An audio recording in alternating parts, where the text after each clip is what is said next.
Halo teman-teman, Assalamualaikum warahmatullahi wabarakatuh. Perkenalkan, saya Mariska Anggreni Zaitun.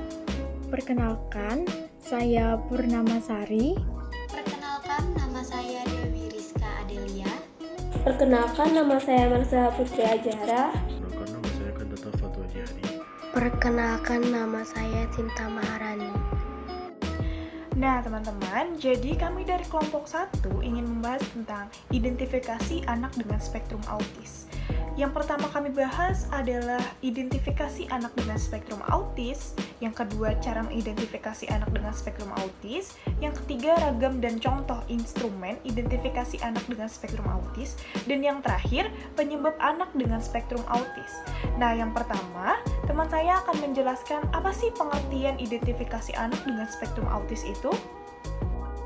Autisme atau spektrum autis adalah gangguan perkembangan saraf yang mempengaruhi perilakunya sehari-hari, seperti marah, menangis, dan tertawa tanpa alasan. Melakukan tindakan atau gerakan secara berulang, seperti mengayunkan tangan dan memutar-mutarkan badannya. Di sini saya akan menjelaskan cara mengidentifikasi anak dengan spektrum autis. Saya akan menjelaskan tahapan identifikasi yang dilakukan oleh pihak sekolah bagi siswa yang sudah masuk sekolah. Yang pertama, menghimpun data tentang anak. Tim identifikasi melakukan proses pendataan tentang kondisi seluruh peserta didik di kelas berdasarkan gejala yang muncul di dalam maupun di luar pembelajaran. Yang kedua, menganalisis data tentang anak. Langkah ini untuk menentukan anak-anak yang diduga mengalami masalah perkembangan autis sehingga memerlukan layanan pendidikan khusus. Yang ketiga, mengadakan pertemuan konsultasi dengan kepala sekolah. Hasil analisis dan klasifikasi anak autis yang sudah ditemukan oleh tim segera dilaporkan kepada kepala sekolah untuk mendapatkan masukan pemecahan dan tindak lanjutnya. Nah, jadi selanjutnya ada ragam dan contoh instrumen identifikasi anak dengan spektrum autis. Yang pertama ada adanya gangguan interaksi sosial.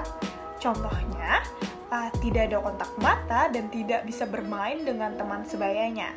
Selanjutnya akan dijelaskan oleh teman saya. Yang kedua, adanya gangguan komunikasi, misalnya dalam bicara, bahasa, dan komunikasi antara satu dengan yang lainnya. Bicara misalkan mengalami keterlambatan dalam bicara, atau susah dalam dia ingin mengatakan sesuatu tapi susah untuk dia ungkapkan, seperti itu. Kalau bahasa itu bahasanya itu aneh atau tidak lazim, susah untuk kita mengerti.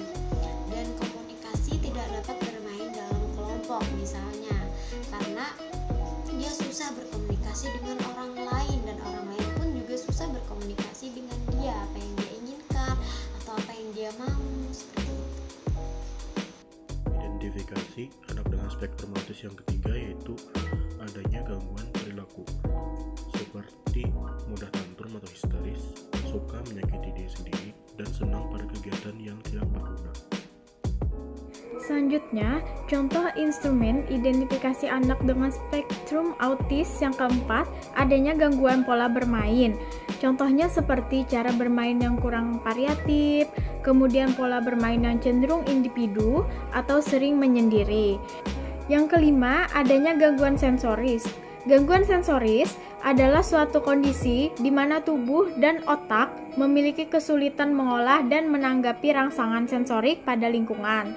Contoh gangguan sensorik yang terjadi pada anak dengan hambatan spektrum autis adalah sensitif terhadap sentuhan, dan yang kedua sensitif terhadap suara. Nah, itu tadi penjelasan dari teman-teman saya dan saya sendiri. Dan terakhir, dapat kita simpulkan bahwa autisme adalah suatu gangguan perkembangan yang kompleks menyangkut komunikasi, interaksi sosial, kognisi, dan aktivitas imajinasinya. Gejalanya mulai tampak sebelum anak berusia 3 tahun. Nah, mengidentifikasi anak autis ini memang tidak mudah.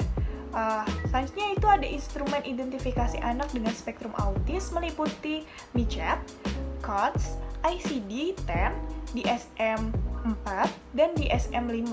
Dan adapun faktor penyebab anak dengan spektrum autis itu meliputi teori biologis, psikososial, faktor keracunan logam berat, faktor gangguan pencernaan, pendengaran dan penglihatan, serta autoimun tubuh. Nah, itu tadi penjelasan yang dapat kami sampaikan. Kami mohon maaf jika ada salah kata dan salah kalimat. Wassalamualaikum warahmatullahi wabarakatuh. Bye!